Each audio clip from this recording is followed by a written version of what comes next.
Imagine a world where the truth could get you killed. A world where to question authority was to invite the wrath of an empire clothed in sacred robes.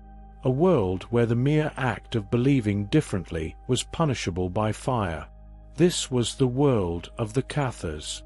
In the rolling hills and hidden valleys of medieval France, a radical spiritual movement arose, a sect that dared to challenge the very foundations of the Catholic Church.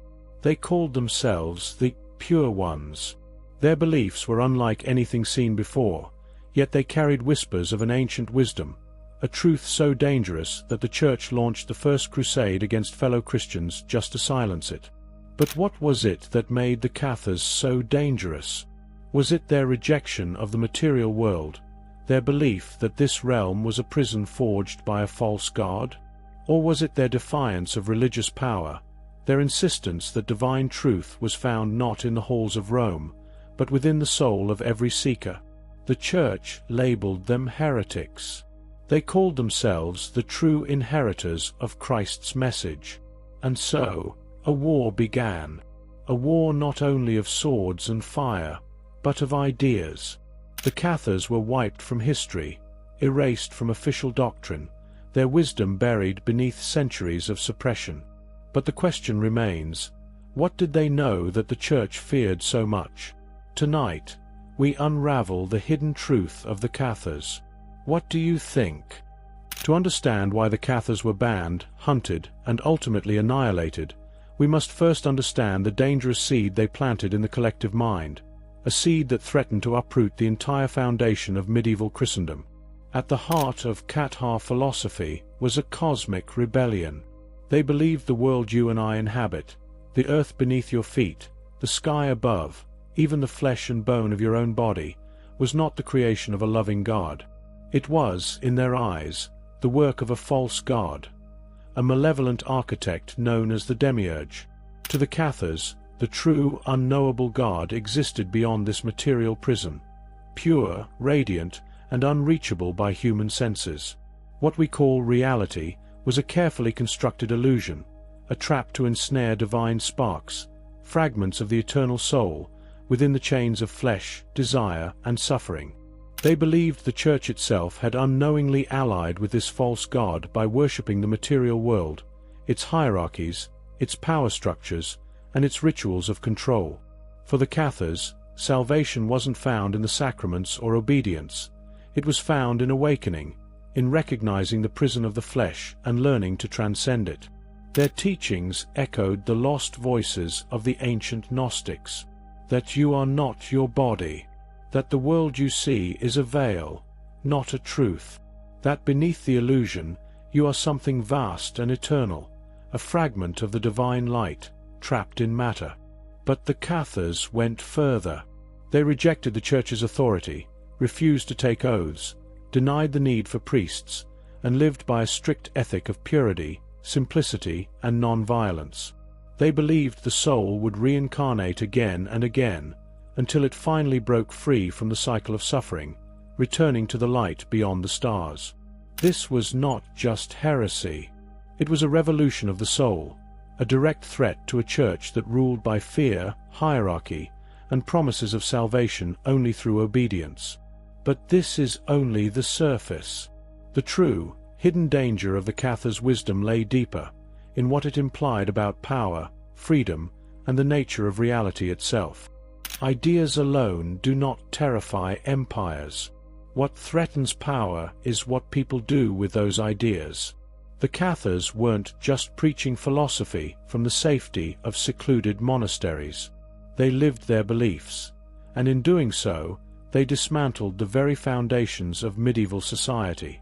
Imagine a world where the Pope's decrees hold no weight, where kings and lords demand obedience, but the people no longer fear them, where the most sacred rituals of the Church are seen as illusions, empty gestures meant to bind the soul rather than free it. This was the world the Cathars were creating.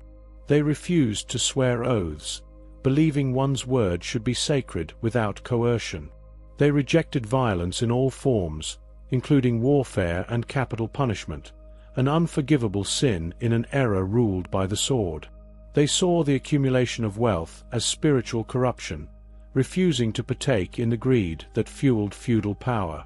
Most dangerous of all, they believed that salvation did not come from the church, nor from obedience, but from direct, personal enlightenment, a realization that could come to anyone, regardless of status, gender, or birthright.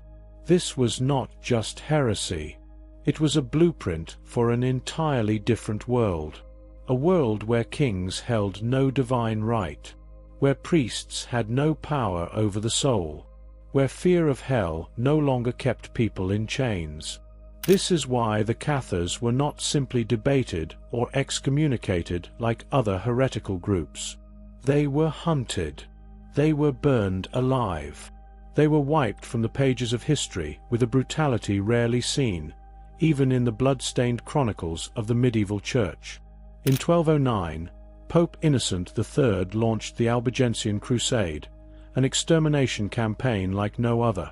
City after city fell. Entire populations were put to the sword.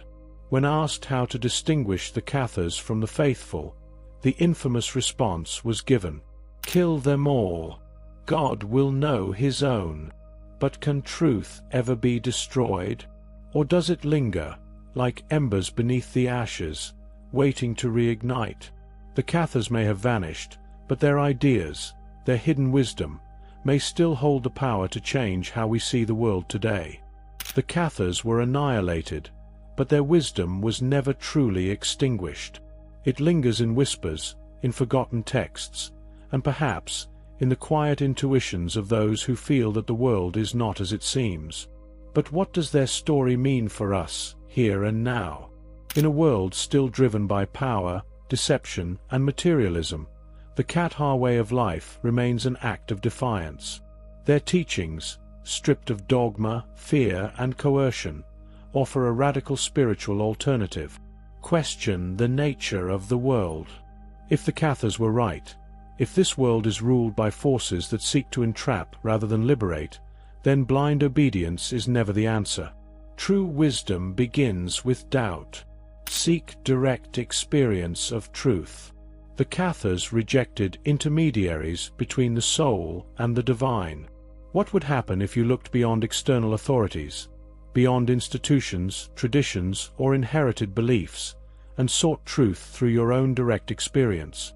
Detach from the illusions of power and materialism. The Cathars believed that freedom came from within, and that worldly attachments were the chains that bound the soul. What desires, fears, or beliefs keep you imprisoned? What would it mean to let them go? Live by your highest values, even when the world resists. The Cathars faced persecution not because they spoke of love and light, but because they embodied it, in defiance of the structures that demanded their submission. What values would you be willing to stand for, even if the world stood against you? Perhaps this is why history sought to erase them, not just for what they believed, but for what they proved was possible. A different way of seeing, a different way of being, a world where the soul is free. But the real question is, can their wisdom still be applied today? That is up to you. The Cathars were not simply a group of heretics, nor were they a fleeting rebellion against the Church's authority. They represented something far more profound, an embodiment of an ancient truth that the powers of their time, and even now, fear to confront. In their quest for spiritual purity, the Cathars dared to question the very fabric of existence. They saw the world not through the lens of salvation promised by an earthly church, but through the eyes of a deeper, personal connection with the divine. For them, the material world was a prison, a creation of an inferior, deceptive god, the demiurge, not the true God of light. This belief in the duality of existence was a direct challenge to the Church, which relied on the material realm as the stage for its control over souls. But the real threat the Cathars posed wasn't just their challenge to the power of the Church, it was their ability to awaken the divine within each individual. In the face of spiritual oppression, they offered freedom. They offered an awakening. They offered a glimpse of what might be possible if humanity could break free from the chains of dogma and look inward, toward the divine essence that resides within us all. Why did the Church fear them? Because the Cathars, in their purity, embodied a version of spiritual awakening that could not be corrupted by the structures of power. They pointed to a path that bypassed the need for mediating priests, bishops, and earthly authorities. It was a path of direct communion with the divine, where the self could transcend the illusions of the material world and return to the light. This was a revolution of consciousness, and it terrified those who stood to lose everything. And yet, despite the horrific attempts to erase their legacy, the Cathar teachings never truly vanished. They were suppressed, yes, but they were not destroyed. Through secret societies, through whispers passed down through generations, through the ancient texts that somehow survived the flames, their knowledge endured. The real question now is, what will we do with that knowledge? Will we continue to live in a world where the illusion of control holds sway over our minds and souls? Or will we, like the Cathars, dare to see beyond the veil, reclaiming our true essence as divine beings, free from the false narratives that keep us trapped in the material world? The flame of the Cathars still burns, albeit faintly, in those who seek a deeper truth. Their story is not merely one of martyrdom, but of a defiant spirit that refuses to be extinguished. The question is not whether we can find their truth, but whether we are ready to live it. If you feel the stirrings of this ancient wisdom within, join the conversation below. And if you wish to continue exploring hidden truths from the past, subscribe and embark on this journey of enlightenment with us.